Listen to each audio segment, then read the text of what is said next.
Good afternoon to you. Mark Sutton with HurricaneTrack.com here with your Hurricane Pro and HD video blog for Tuesday the 19th of September 2017. Taking a look at the latest on Hurricane Jose. Very large area of tropical storm force winds as it is spreading out, as it weakens overall, the wind field expanding, and those tropical storm force winds are getting closer and closer to southern New England here, where we can expect 39 mile per hour winds or higher, a few bands of showers, and I don't think any thunderstorms with this, but some heavier rain bands moving in, and some of these winds coming in from the east and east-northeast here, really buffeting the coastline.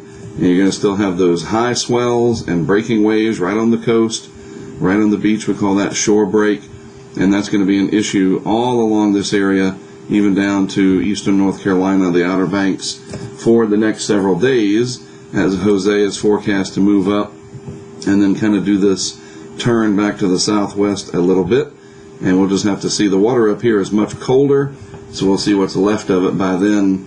And what happens with Jose and how quickly it becomes a remnant low, assuming that it does, will have a huge impact on what happens with Maria. So here is the visible satellite animation of the eastern United States, and you can see Jose here safely off the coast in terms of direct impacts and hurricane force winds. Any hurricane winds are going to be confined into within any convection near the center here, but the tropical storm force winds again extend out over a large area, and that's going to be spreading into eastern Long Island, parts of Connecticut, Rhode Island, and southeast Massachusetts. As the day wears on and into tomorrow and into the next day, it's just going to be hanging around for quite some time, unfortunately. In the Caribbean, we have powerful Category 5 Hurricane Maria. There's the eye right there, and it's the area just around the eye wall. Luckily, it's not a very large area, but it's there nonetheless, where hurricane force winds extend, and then tropical storm force winds out a little farther than that, probably very similar to what I just drew here. And this whole package of destruction is going to be moving off in this general direction over the next 24 to 36 hours. And so the U.S. British Virgin Islands here, I'm really obviously worried about St. Croix over here, Vieques, and then of course southeast Puerto Rico could get a direct hit in that onshore flow. But boy, the north winds up here coming into San Juan as this goes by, assuming the eye comes in like that, it's just going to be terrible.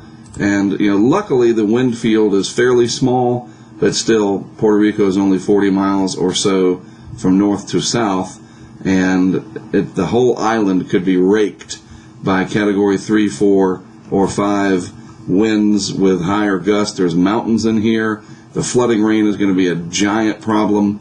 We'll look at the hazards affecting land in just a moment. So here's the overall wind field associated with Maria.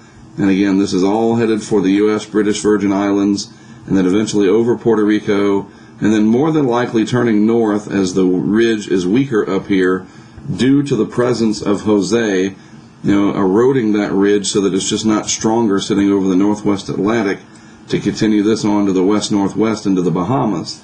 That's just not there this time.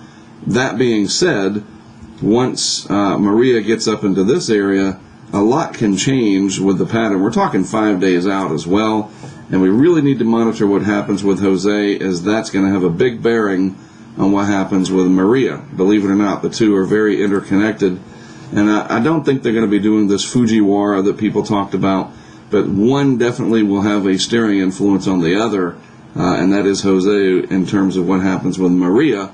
But now the focus is certainly going to be right down here for obvious reasons, and people need to be rushing to completion their preparedness activities. If we look at the discussion from the 11 a.m. advisory, and actually this was updated at 8 a.m. Let me refresh this too, because I think we have one. It's not going to change much, but the 2 p.m. Intermediate update, there it is, 2 p.m. Atlantic Standard Time, Category 5, winds near 160. So you're going to have potentially catastrophic wind damage.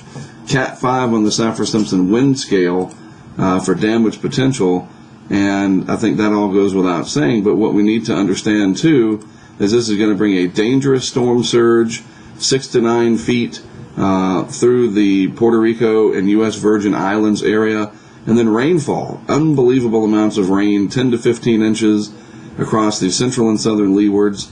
And then Puerto Rico, at least a foot, foot and a half, maybe 2 feet. And because of that mountainous terrain, this could be absolutely catastrophic in and of itself. People that live near any streams, creek, rivers, valleys, etc., all that rainfall is going to go to the lowest point and eventually try to get to the ocean. And if you live along that path, this could be truly, truly cataclysmic in terms of the raging torrents of flood water, very violent. This is absolutely nothing to mess with at all. And unfortunately, there's going to be significant damage and probably loss of life because of the population density down there in the tropics.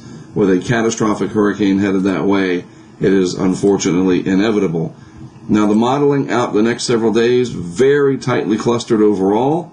And so, but once it gets up into this region, closing in on 30 degrees north latitude, we know that a lot can change. It could either curve on out with ease and there's no problem, or maybe this starts to bend back more towards the west and northwest, depending on what happens with Jose and how much or how little ridging is over the northwest Atlantic. It truly is hard to say this far out when we're talking days 5, 6, and 7 at least, and maybe even day 8.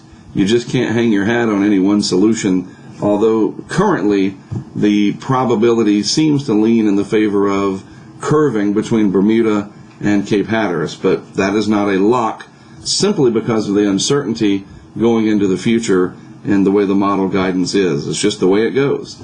All right, that's all I've got for now. I am Mark Sudduth for HurricaneTrack.com and, of course, for Hurricane Pro and HD. I'll have more coverage for you tomorrow.